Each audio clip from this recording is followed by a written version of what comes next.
번째 주일 예배를 조하게 맞춰서 하나님 앞에 예배하겠습니다. 헤롯 왕 때에 예수께서 유대의 베들레헴에서 나심에 동방으로부터 박사들이 예루살렘에 이르러 말하되 유대인의 왕으로 나시니가 어디 계시냐? 우리가 동방에서 그의 별을 보고 그에게 경배하러 왔노라 하니 헤롯 왕과 온 예루살렘이 듣고 소동한지라.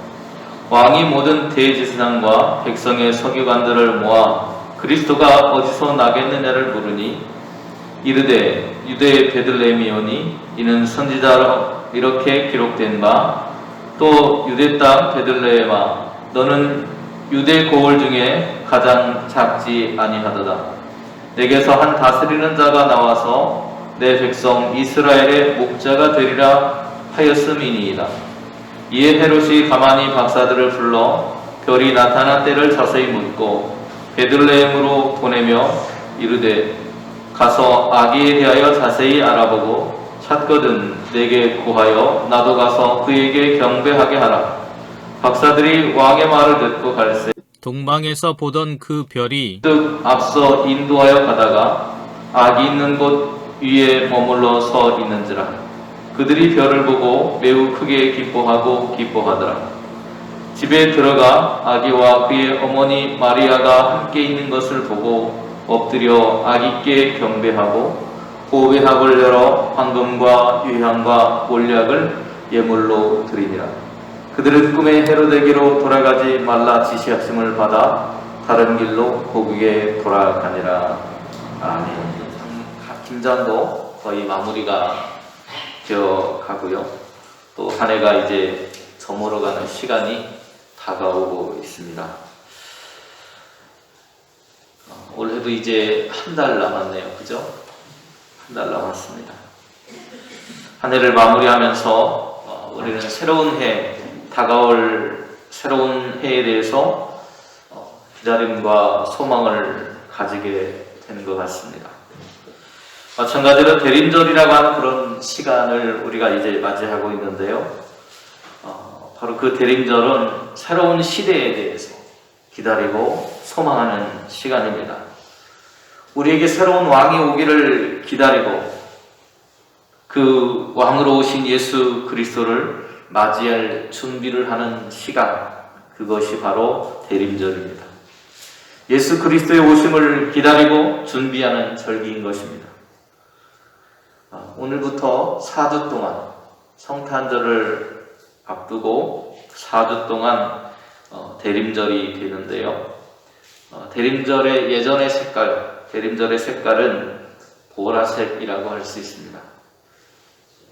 보라색은 자신을 성찰하고 자신의 마음 깊은 곳으로부터 자신을 돌아볼 수 있는 그런 색깔이라고, 그것을 돕는 색이라고 말할 수 있을 것입니다. 그리고 대림절에는 전통적으로 초를 켜게 되는데요. 자주색 초로부터 해서 하얀색 초까지 총 5개의 초를 켜게 됩니다. 그래서 점점 밝은 색으로 나아가게 되는데 오늘은 그 첫 번째 초를 켜는 날인데 바로 보라색 초를 켜는 날이죠. 보라색은 기다림과 소망의 촛불입니다. 그래서 하나님의 나라를 소망하고 또 구원자이신 예수님이 우리에게 오실 것을 기다리는 그런 대망의 초가 바로 켜지는 날이라고 할 수 있습니다. 코로나로 인해서 2년 동안 어려운 그런 시간들을 우리는 보냈습니다. 그 질병에 대한 두려움뿐만이 아니고 그 질병에 대한 여파로 인해서 오늘 우리의 경제적인 어려움들, 또 양극화가 심해져서 어려운 그런 환경들이 조성되고 사람들 간에는 증오가, 혐오가 확산이 되고, 그래서 총체적인 어려움 속에서 살아가고 있는 것이 오늘 우리의 현실이라고 말할 수 있습니다. 이런 어두운 시대에 대림절의 촛불이 켜져서 주님이 오시기를 소망하고 그 주님을 통해서 회복되기를 소망하던 오늘 우리의 믿음의 선진들처럼 우리의 시대가 주님의 그 빛됨으로 인해서 회복되는 은혜가 있기를 소망해 봅니다. 구약성경 요엘 3장을 보면 세계에 대한 심판과 축복의 약속으로 이렇게 구성이 되어져 있습니다. 하나님의 아들 예수 그리스도의 성육신으로 인해서 여호와의 날이 성취될 것이라고 하는 것이 요엘서의 예언입니다. 그리고 그 심판에 대한 예언을 살펴보면 이렇게 말하고 있습니다. 사람이 많음이요 심판의 골짜기에 사람이 많음이요 심판의 골짜기에 여호와의 날이 가까우니로다. 해와 달이 캄캄하며 별들이 그 빛을 거두도다. 여호와께서 시온에서 부르짖고 예루살렘에서 목소리를 내시리니 하늘과 땅이 진동할 것이다. 이렇게 예언하고 있습니다.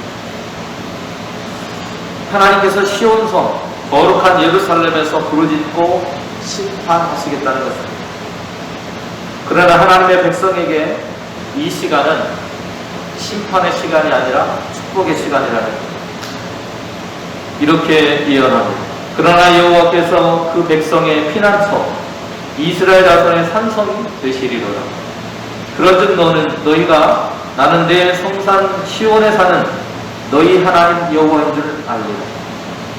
예루살렘이 거룩하리니 다시는 이방 사람이 그 가운데로 통행하지 못하리로다. 그날의 산들이 단 포도주를 떨어뜨릴 것이며 작은 산들이 젖을 흘릴 것이며 유다 모든 시내가 물을 흘릴 것이며 여호와의 성전에서 샘이 흘러나와서 시딤 골짜기에 내리라. 이렇게 선포합니다. 다시 말하면 그간 말라있던 메말라있던 삶이 하나님의 은혜를 통해서 회복되어진다는 그런 말씀을 선포하고 있는 것입니다. 악을 행한 심판받을 애굽과 에돔 땅은 그 대신에 멸망할 것이라고 선포합니다. 유다와 예루살렘은 영원히 살 것이라 선포합니다. 그러나 애굽은 황무지가 되겠고 에돔은 황무한 물이 되리니 이는 그들이 유다 자손에게 포악을 행하며 무죄한 피를 그 땅에서 흘렸습니다. 유다는 영원히 있겠고 예루살렘은 대대로 있습니다. 내가 전에는 그들의 피 흘림 당한 것을 갚아주지 아니하였거니와 이제는 갚아주리니 이는 여호와께서 시온에 거하십니다. 유다 자손의 피를 흘린 애굽과 에돔을 심판하러 하나님께서 시온에 거하시겠다 말씀하고 있습니다. 다시 말하면 포악의 시대가 끝나고 하나님의 새로운 시대가 시작될 것을 예언하고 있는 것입니다. 요엘의 이 같은 약속이 이루어진 것이 오늘 본문의 말씀이라고 할 수 있습니다. 오늘 본문 말씀은 예수님이 이 땅에 오셨다는 이야기로 시작을 하고 있습니다. 헤롯 왕 때에 예수께서 유대 베들레헴에 나셨다. 그래서 동방에서 박사들이 그 예루살렘에 찾아왔다는 이야기. 아기 예수님의 오신다라고 하는 소식은 이 땅에 구원의 기쁨을 선포하는 소식입니다. 그런데 여러분, 앞에서도 말씀드린 것처럼 여호와의 날, 주님이 오시는 그날은 기쁨의 소식일 뿐만 아니라 동시에 심판의 소식이라고 말씀드렸습니다. 애굽과 에돔같이 포악을 행하고 무죄한 자의 피를 흘린 오늘 이 세상의 통치자들에게 그리고 그 통치 속에 살아가는 사람들을 향해서 그것은 두려움의 소식이라고 말합니다. 오늘 본문에는 그 두려움의 대상이 누구냐? 헤롯 왕과 그 통치 아래에 있던 사람들, 헤롯 왕과 같은 불의한 권력자들에게 오늘 그날은 심판의 날이기 때문에 그렇습니다. 오늘 본문이 이렇게 말합니다. 헤롯 왕 때에 예수께서 유대 베들레헴에서 나심에 동방으로부터 박사들이 예루살렘에 이르러 말하되 유대인의 왕으로 나시니가 어디 계시오? 우리가 동방에서 그의 돌을 보고 그에게 경배하러 왔노라 하니 헤롯 왕과 온 예루살렘이 듣고 소동한지라. 왕이 모든 대제사장과 백성의 서기관들을 모아 그리스도가 어디서 나겠느냐 물으니 이르되 유대 베들레헴이오니 이는 선지자로 이렇게 기록된 바 또 유대 땅 베들레헴아 너는 유대 고을 중에서 가장 작지 아니하도다. 내게서 한 다스리는 자가 나와서 내 백성 이스라엘의 목자가 되리라 했다. 이렇게 말하고 있어요. 지금 유대 베들레헴을 통치하고 있는 사람이 누구입니까? 헤롯. 그런데 자기가 통치하고 있는데 또 다른 왕이 났다고 이야기를 들었습니다. 또 다른 왕이 났다는 건 무슨 말입니까? 반역이 일어난다는 것이고 자기의 정부가 무너지게 된다는 이야기가 됩니다. 자기의 통치 시대가 끝났다는 소식을 듣고 소돔에 따라가는 것은 그의 마음이 요동치고 흔들렸다는 그런 것을 가지고 있습니다.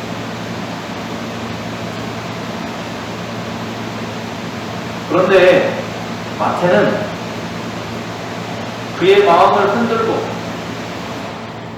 그의 삶을 뒤흔든 그 사람이 누구인지를 이렇게 묘사합니다. 내게서 한 다스리는 자가 나와서 왕이 난다는 것이죠. 내 백성 이스라엘의 목자가 될 것입니다. 왕이 나는데 어떤 왕이 나요? 목자 같은 왕이 난다는 것입니다. 목자 같은 왕으로 우리에게 오신다고 선포하고 있습니다. 이 말씀은 구약성경 미가서 5장 2절에 나타난 말씀을 인용한 것입니다. 미가 선지자가 선포합니다.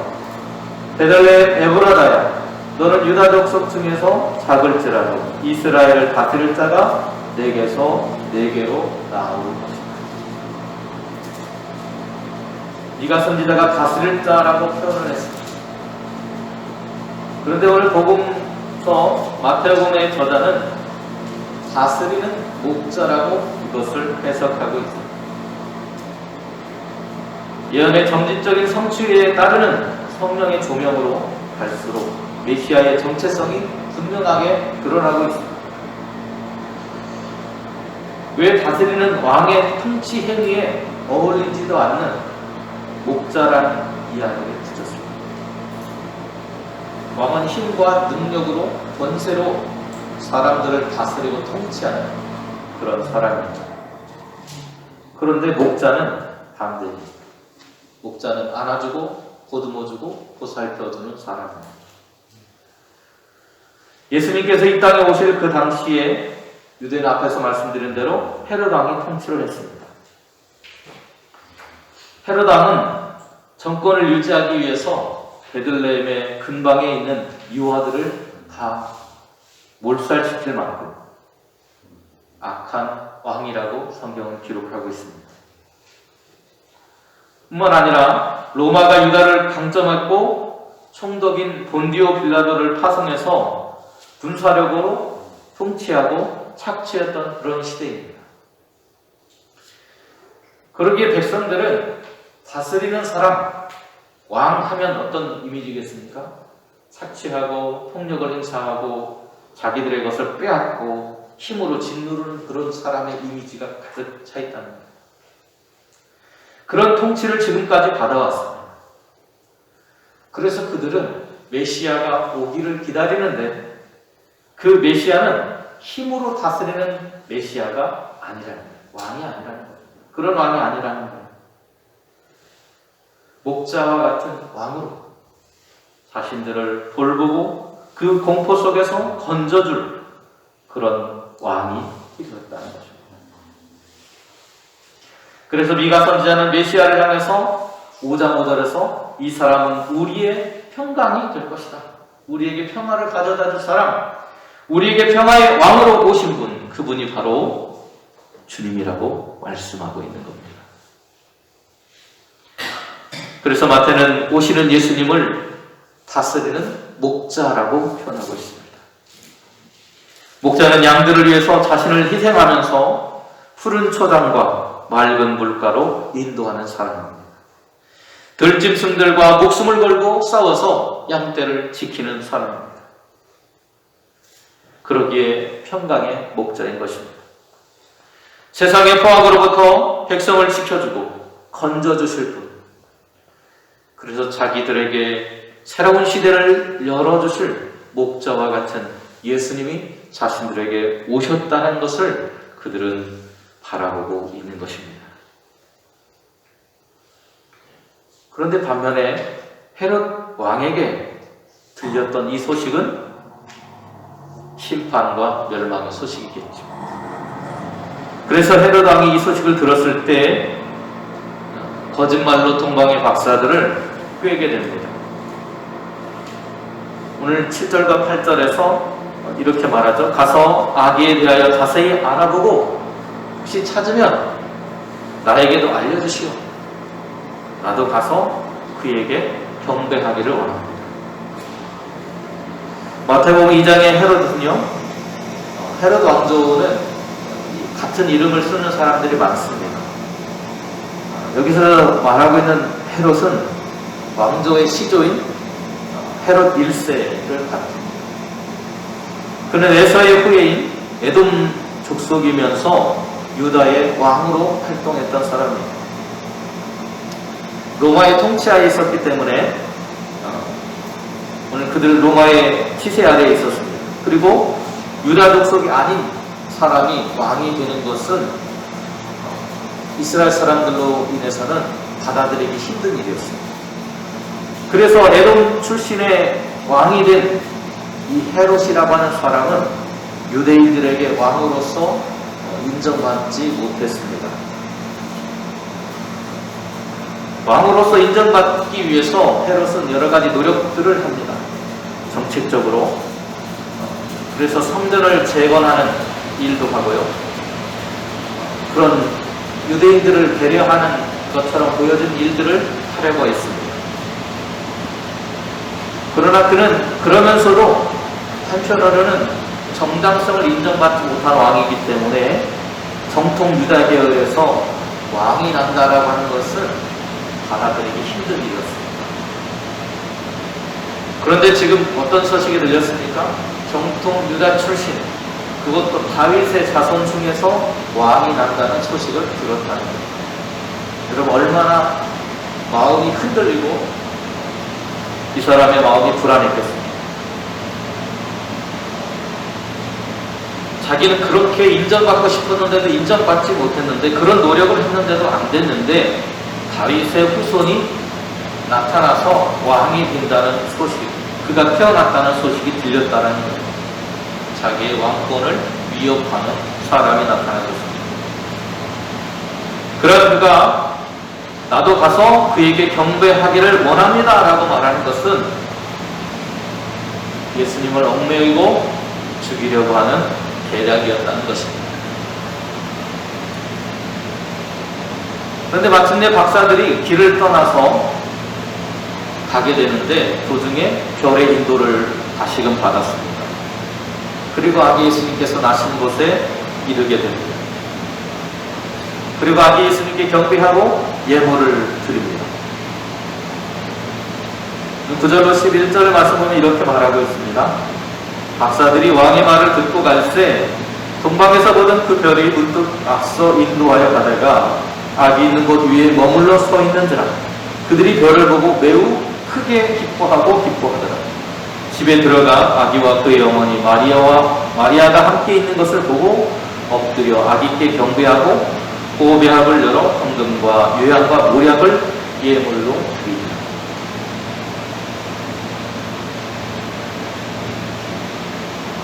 두려워 떠는 헤롯과 대조적으로 동방의 박사들은 주님의 오심을 바라보고 기뻐하고 있습니다. 그리고 이제 그들은 돌아가면 헤롯 왕에게 아기 예수가 어디 있다고 알려줘야 할 참이었습니다. 그런데 꿈에 헤롯에게로 돌아가지 말라는 환상을 보고 자신들의 고국으로 다른 길을 통해서 돌아갔다는 이야기입니다. 그리고 그 후에 이 박사들이 자신을 속였다는 그 사실을 알게 된 헤롯은 베들레헴과 그 근처 지역의 2살 아래의 아이들을 모두 죽이는 유아 학살 사건을 벌이게 됩니다.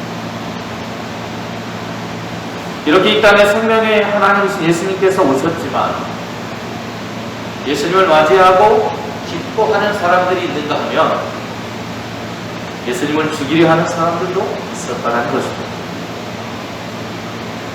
생명의 기쁨을 누리는 사람이 있는가 하면 생명을 기뻐하는 사람들이 또한 있습니다.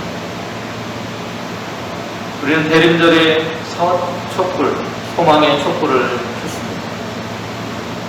그래서 다시 예수님이 오시기를 기다리고 있습니다. 그런데 정작 우리의 삶이 아기 예수님을 맞을 준비가 되어 있느냐가 문제입니다. 생명이신 아기 예수님이 아니라 허울 좋은 종교의 탈을 쓰고 살아가고 있는 것은 아닙니다. 오늘 바울 사도 당시의 유대인들이 그런 모습을 보여줍니다. 예수님께서 오셨지만 율법의 묵은 조문으로 예수님을 가두려고 했습니다. 문자로 생명을 가두고 교리로 예수님을 묶으려 했습니다. 그래서 사도 바울은 그들을 향해서 이렇게 외쳤습니다. 로마서 7장 1절에서 3절의 말씀. 형제들아, 내가 법 아는 자들에게 말하노니 너희는 그 법이 사람이 살 동안만 그를 주관하는 줄 알지 못하느냐. 남편이 있는 여인이 그 남편 생전에는 법으로 그에게 매인받으나 만일 그 남편이 죽으면 남편의 법에서 벗어나느냐. 그러므로 만일 그 남편 생전에 다른 남자에게 가면 음녀라. 그러나 만일 남편이 죽으면 그 법에서 자유롭게 되다니 다른 남자에게 갈지라도 음녀가 되지 않을 것이다. 결혼의 법적인 효력이 살아있을 때라고 말하고 있습니다. 죽은 후에는 그 법이 필요가 없게 되는 것입니다. 그 법에서 자유롭게 됩니다. 바울은 율법과 복음의 관계를 그렇게 설명하고 있는 것입니다.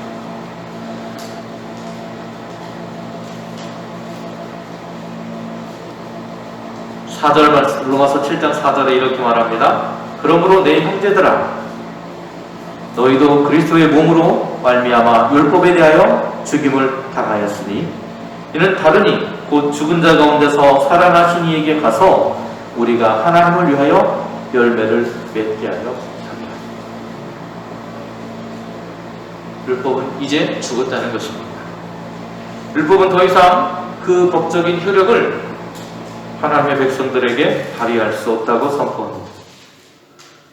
그리고 이 일은 그리스도께서 율법에 대해서 죽임을 당하셨기 때문에 가능한 것이라고 선포합니다. 율법의 조문에 따라서 죄 없으신 예수님께서 십자가에 달려서 죽으심으로 말미암아 그 율법이 완성되었다는 것입니다. 그래서 이제는 더 이상 율법의 조문 아래 묶여 사는 것이 아니라고 말합니다. 율법은 우리에게 하라, 하지 말라는 요청과 금지의 명령으로 되어 있습니다. 그 명령을 통해서 우리를 구속합니다.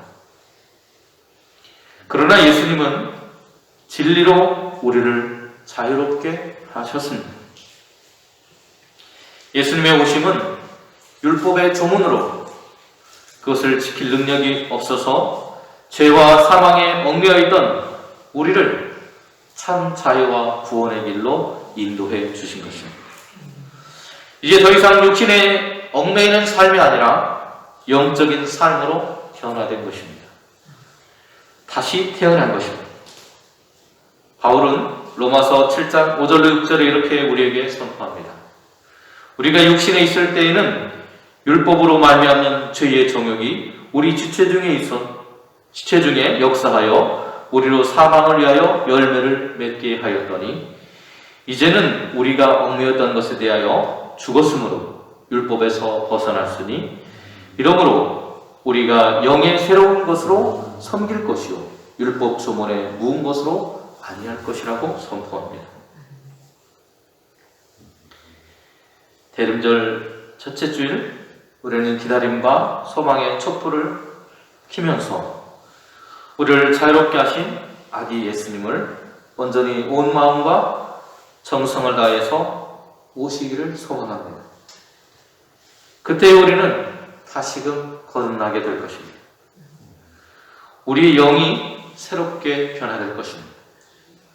영의 새로운 것으로 우리는 아기 예수님을 영접해야만 합니다. 예수님을 바로 반대했던 헤롯이나 구약 성경의 애굽과 에돔과 같지 않고 늘 우리의 마음이 그리고 우리의 시선이 주님을 바라보고 그 말씀대로 살아가고 생명의 하나님을 사랑하고 그 이웃을 사랑함으로 우리의 삶이 늘 주님의 이름 속에 또 주님의 은혜 속에 살아갈 수 있기를 간절히 소원합니다. 그런 삶을 통해서 우리에게 목자와 같은 주님으로 오신 그 주님의 은혜와 사랑을 그 은총을 기뻐함으로 살아가시는 저와 여러분이 되시기를 주님의 이름으로 축원드립니다. 은혜로우신 주님, 오늘도 우리에게 소망의 빛을 비추시기 위해 하늘로부터 오시는 주님, 여호와의 날을 바라보며 절망과 좌절 속에 세상의 어려움 속에 한탄하며 눈물 주며 살아가고 있는 우리에게 주님은 오늘도 이스라엘의 목자처럼 한 다스리는 자로 우리의 삶에 찾아오셔서 우리에게 절망이 아닌 소망이 있음을 다시 한번 깨닫게 하시는 분임을 기억하게 됩니다. 우리에게 참 평화, 참 자유를 주시게 오신 주님을 오늘도 만나기를 소망하며 기대하며 살아가는 백성들, 우리 안에 있는 더러운 죄악을 주님 앞에 내려놓고 주님을 바라보며 그 사랑으로 이웃을 사랑할 수 있는 하나님의 백성으로 나아갈 수 있도록 우리의 걸음을 인도하여 주시옵소서. 예수님의 이름으로 기도드립니다.